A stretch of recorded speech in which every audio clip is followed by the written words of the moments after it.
What is up, guys? Welcome back to the channel. Today I'm going to be doing a video on the Apple Magic Keyboard and my thoughts on it, and like a typing test, and just showing you guys how I personally use it now that school is starting basically this week.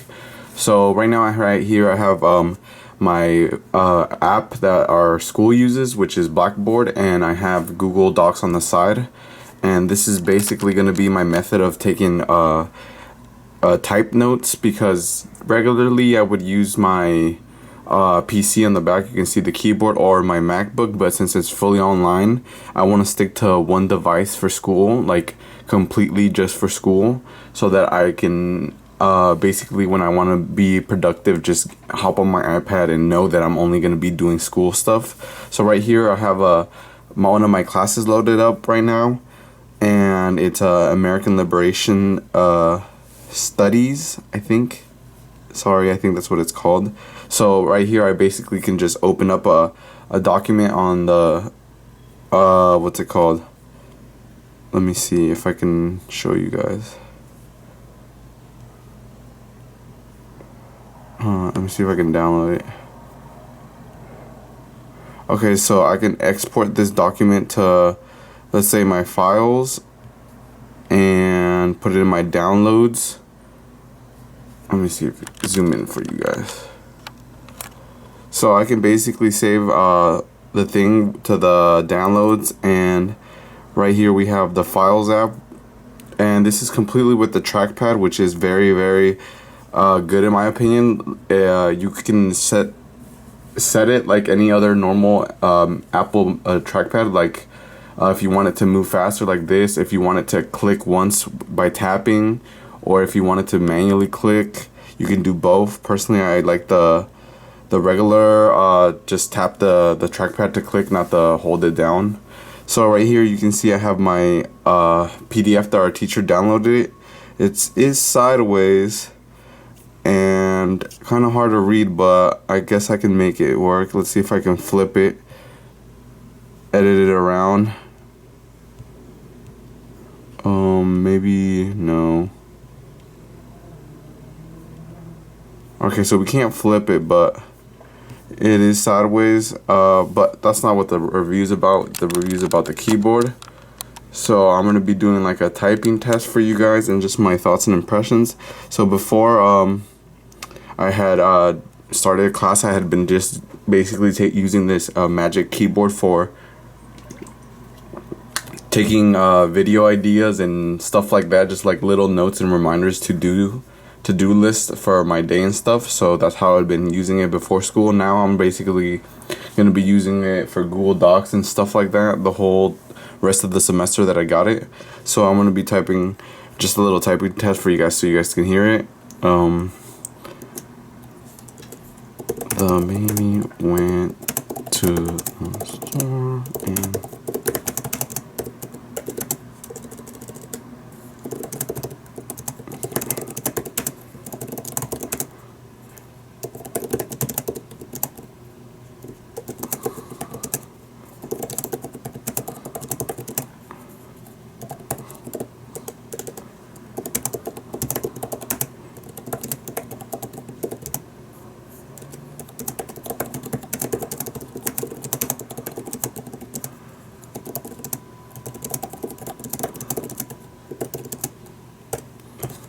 so that was, I didn't want to talk too much because I wanted you guys to hear it, and I'll be doing another one right here, individual keys. So this is the space bar.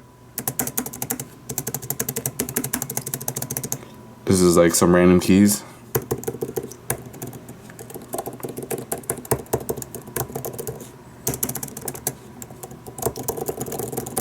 So overall, the travel is very, very good when compared to the previous generation of MacBook keyboards. Let me show you guys here my old keyboard, my old MacBook right here. I'll just put it up to the side and let you guys hear it.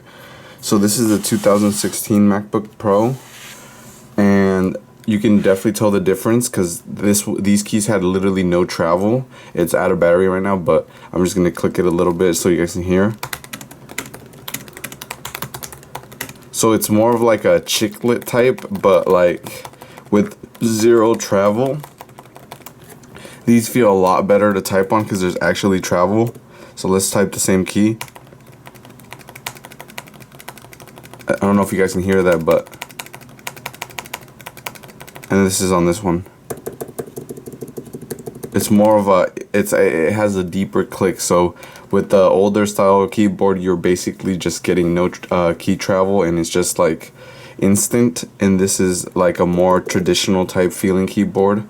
The only difference that I do see on these keyboards is that the trackpad on the MacBook Pro is probably like 2 times bigger.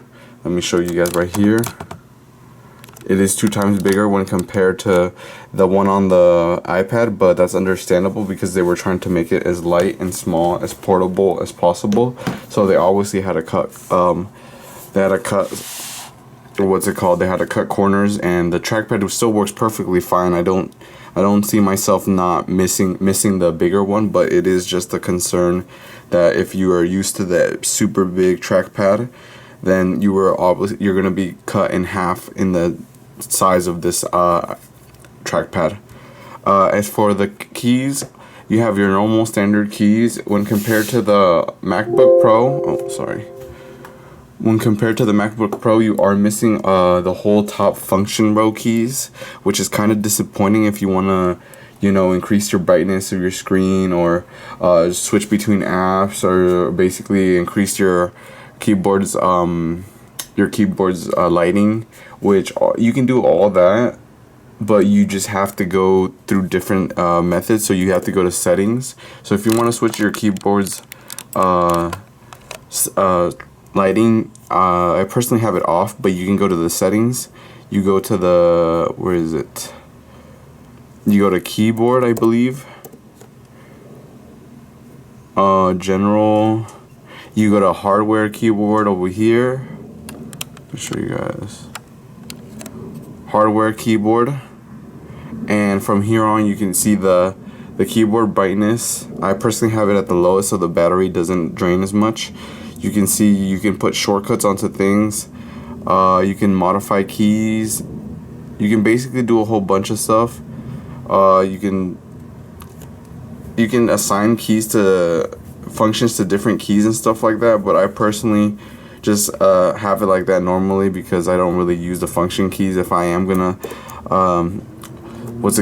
increase my brightness or something like that, you can simply just head over here to the top right of the normal and bring down the control center like you normally would, and that's basically what I do. So I know now I have basically transitioned to barely using my fingers on the iPad, but I have to remember from time to time that it is also just as simple as just going like that to getting the control center. I don't have to be doing all the going to the settings and stuff like that just to control that. For price, this is the 12.9-inch model, which is $349, I believe. If we go through the student website, educational website on Apple, you do get, I think it's a $20 discount or something like that.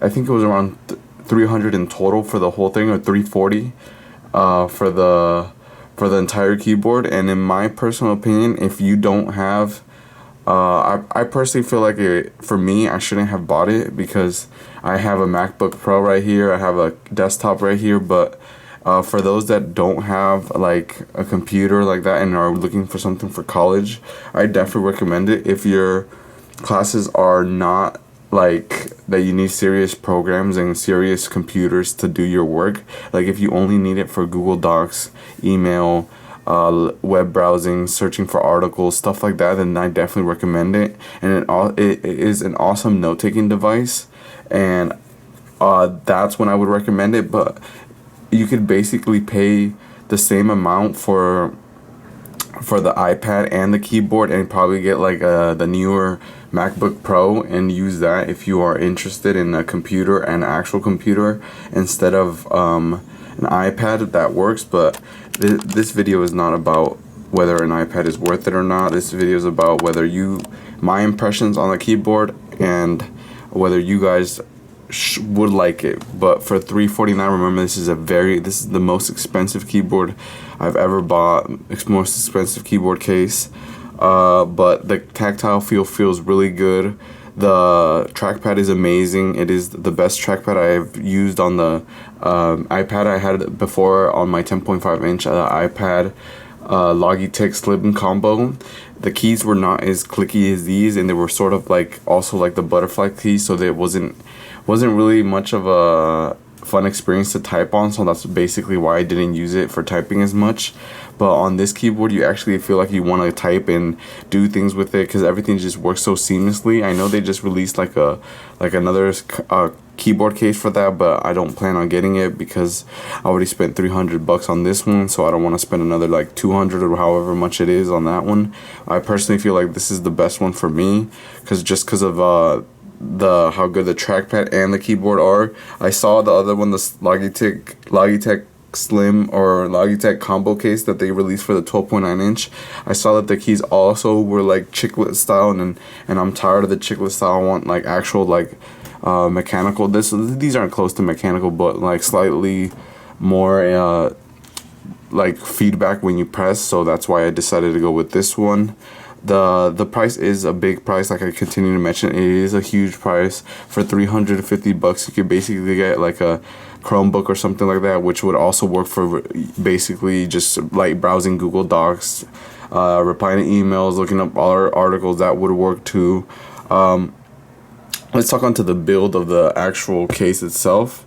So I have basically babied the heck out of this case the whole entire time I've had it, and I feel like if you didn't baby it, it would start getting like scratches and scuffs really easily, because I got like marks, and like it's really not, I don't think it's highly durable. So if you drop it, you're basically gonna like scratch it or dent it. It is a very like a magnet to dust and stuff like that, so you constantly have to be wiping it down. I have one of these right here, one of these microfiber dust cloths to just continue wiping it down as much as I can. But yeah, like as you can see, I literally have only had it on my desk, on my white desk right here, and it has already picked up like little scuff marks, or I don't know what the heck this is. It just looks like it's starting to fade down here. The build quality is something where they are lacking, and where I would like to see improvement in the future generation of this case. But yeah, so if you take it out, I feel like it's gonna like get super dirty. You have to basically be wiping it down 24/7. That is one disappointment that I have with this thing. But since I am basically gonna be using it mostly indoors, I don't really see that as a problem. But if you're someone that likes to do stuff like at a coffee shop or out in the park, or do work somewhere else, not stationary, I feel like if you get like even like a little bit of it wet, it's gonna leave a stain, because I have like sweaty palms.